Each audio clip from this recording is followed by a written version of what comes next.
저는 25년 동안 세 번째 고위 숭배자로서 마녀술과 영적 실용주의의 세계에 들어갔습니다. 많은 사람들이 이 말을 듣고도 영적 세계가 얼마나 실제적인지 이해하지 못합니다. 사실 악마는 죽이고 훔치고 파괴하려고 합니다. 제 일은 영적 세계에서 당신을 마비시키는 것입니다.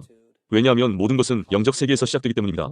만약 제가 영적 세계에서 당신을 마비시킬 수 있다면 자연에서 일어나야 할 일들은 일어나지 않을 것입니다. 우리가 사는 이 현실 세계는 영적 세계보다 덜 실제적입니다. 영적 세계에서 일어나는 일이 훨씬 더 실제적이며 우리가 숨쉬는 산소보다 더 중요합니다. 영적 세계에서는 전쟁이 벌어지고 있습니다. 제 임무는 어떤 대가를 치르더라도 당신을 하나님의 계획에서 멀어지게 만드는 것입니다. 당신이 계속 말하는 것처럼 제가 이해하는 바로는 당신이 악마의 군대에 있었다는 거죠? 저는 단도직입적으로 말하자면 악마를 섬기기 위한 군인 역할을 했다는 말씀이죠. 그 역할은 무엇이었습니까? 영적 세계에서 마녀술을 하고 타로카드 리딩을 하고 주문을 걸어 사람들의 지역을 마비시키는 것이었습니다. 그렇게 함으로써 그 지역에 예수님의 십자가가 닿지 않게 하고 사람들이 그 지역에서 빈곤의 영, 매춘의 영, 마약의 영을 경험하게 만들었습니다. 저는 그 영들을 먹여 키우고 그것들이 지역 사회를 지배할 수 있도록 했습니다. 그렇게 함으로써 예수 그리스도의 십자가가 그 지역에 들어가지 못하게 만들었습니다. 만약 당신이 믿는 사람이라면 당신은 그것이 그리스도의 능력이 실제적이지 않다는 것을 믿게 됩니다. 십자가는 환상에 불과한 것이라고 믿게 됩니다. 저는 그 일에 아주 능숙했습니다. 마치 그 일을 박사처럼 했습니다. 그 후 저는 십자가를 불신하게 만들었습니다. 왜냐하면 만약 제가 십자가를 불신하게 만들지 못한다면 당신은 어디로 도망갈 곳이 없게 되기 때문입니다. 분명히 당신은 중간에 아무것도 없고 그럴 때 저는 공격할 수 있게 됩니다. 마치 사자가 약한 먹이를 쫓아가는 것처럼 저는 가장 약한 먹이를 공격하며 그 약점을 집중적으로 공격합니다. 그래서 저는 당신을 십자가에서 떼어놓아야 했습니다. 그 후 십자가를 상상 속의 인물처럼 만들 수 있었습니다. 저는 당신이 어려움을 겪고 있다는 것을 알고 있었고 그 고통을 붙잡아서 당신을 끌어내릴 수 있었습니다. 교회에 앉아있을 때 저는 악마의 존재로 교회에 들어가 교회의 일치를 깨뜨리거나 성령의 활동을 방해하여 사람들이 구원받지 못하게 했습니다. 그래서 궁극적인 목표는 무엇이었습니까? 악마 숭배자로서 계급을 올려가고 제 아버지를 자랑스럽게 만드는 것이었습니다. 악마 숭배자로서의 지위를 높이며 제 아버지를 기쁘게 했습니다. 악마와 함께 있을 때 저는 설명할 수 없는 일들이 일어나는 것을 보았습니다. 악마는 인간 형상으로 나타나 제 집에 들어와 방의 분위기를 바꾸기도 했습니다. 그가 있는 순간 방의 분위기가 확 달라졌습니다. 저는 제 영혼을 악마에게 팔았으며 제 몸에는 그 표시들이 남아있습니다. 여기 몸에 표시가 있고 이곳에도 표시가 있습니다. 제 살 속에는 오각형 별이 새겨져 있습니다. 그래서 저는 악마와 밤새 이야기를 나누었으며 악마는 교제를 원했습니다. 이 말을 들으면 믿기 어려운 일일 수 있지만 저는 그때 악마와 밤새 대화하며 그와 함께 있었습니다. 존, 당신은 아마도 이 이야기를 믿기 어려울 것입니다. 저는 당신을 의심하지 않습니다.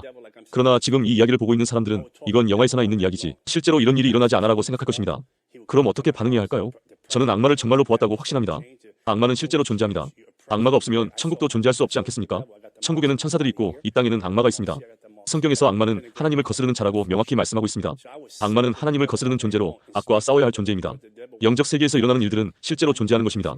제가 경험한 것처럼 우리가 믿어야 하는 것은 성경에 나오는 모든 것이 실제라는 것입니다. 우리는 기적을 믿고 예수님이 죽은 자 가운데서 부활하신 것을 믿어야 합니다. 우리가 예수님이 부활하셨다고 믿는다면 그와 같은 초자연적인 세계가 실제로 존재한다고 믿어야 합니다. 저는 25년 동안 그 세계에서 살았기 때문에 그 세계의 존재를 확실히 믿습니다. 예수님은 마귀를 쫓아내시고 귀신을 쫓아내시고 여러 가지 마귀와 싸우셨습니다. 사실 예수님의 사역에서 약 3분의 1은 마귀를 쫓아내는 일이었습니다. 그렇다면 왜 오늘날 우리는 그런 일이 더 이상 일어나지 않는 걸까요? 그 이유는 교회가 사람들에게 행복을 주는 것을 목표로 하고 있지만 자유를 주는 메시지를 전하지 않기 때문입니다. 사람들이 교회에 와서 신앙생활을 하지만 실제로는 자유를 얻지 못하고 여전히 얽매여 있죠. 교회는 사람들이 행복하게 살도록 설교하지만 그들은 진정한 자유를 경험하지 못합니다. 교회는 사람들을 설교로 기쁘게 만들지만 사람들이 자유롭게 살아가는 방법을 가르쳐주지 않습니다. 많은 사람들이 죄와 억제된 상태에서 살아가고 있습니다. 저는 그들에게 단순히 행복을 추구하는 것 이상의 것을 말해주고 싶습니다. 우리는 이 세상에서 행복을 추구하기보다는 영적인 싸움에서 승리해야 합니다. 우리가 직면한 고난, 어려움, 좌절은 단순히 우리의 상태나 기분에서 오는 것이 아닙니다. 때로는 그것이 영적인 공격이기 때문일 수 있습니다. 영적 싸움은 실존적인 문제입니다. 사람들이 자신의 삶에서 겪는 많은 문제들, 예를 들어 경제적 어려움, 질병, 정신적인 문제들, 그리고 지속적인 갈등 등은 단지 우연이 아닐 수 있습니다. 때로는 그것들이 영적 공격일 수 있습니다. 성경에서 분명히 말하듯이 악마는 우는 사자처럼 두루다니며 삼킬 자를 찾고 있다고 했습니다. 악마는 우리를 파괴하려고 항상 기회를 찾고 있습니다. 우리가 겪는 고난과 역경은 악마의 공격일 수 있습니다. 예를 들어 만약 여러분이 결코 해결되지 않는 문제에 부딪혔다면 그것은 단지 물리적인 문제가 아니라 영적인 문제일 수 있습니다. 만약 그것이 해결되지 않는 문제라면 그것은 자연적인 방법으로 해결할 수 없는 문제일 수 있습니다. 그런 경우에는 악마가 개입하고 있을 가능성이 큽니다. 악마는 우리가 경험하는 문제들을 교묘하게 다루고 있습니다. 사람들은 종종 이건 나의 상태다, 나는 화가 나고 좌절감을 느낀다고 생각합니다. 하지만 그것이 단지 우리가 선택한 감정 상태나 행동일 수 없다는 사실을 알아야 합니다. 때로는 그것이 악마의 공격일 수 있습니다. 그는 우리의 약점을 파고들어 들어옵니다. 예를 들어 누군가와 큰 싸움을 하고 나서 나는 그 사람을 싫어한다, 나는 그 사람을 용서할 수 없다, 나는 그 사람을 미워한다고 말할 때 악마는 그 말을 듣고 우리 안에 악의 씨앗을 심습니다. 우리가 부정적인 말을 하고 미움이나 분노의 감정을 계속 내뱉을 때 악마는 그것을 이용하여 우리의 상황을 더 나쁘게 만들 수 있습니다. 그렇다면 우리는 무엇을 해야 할까요? 우리는 먼저 우리의 입술을 다스려야 합니다.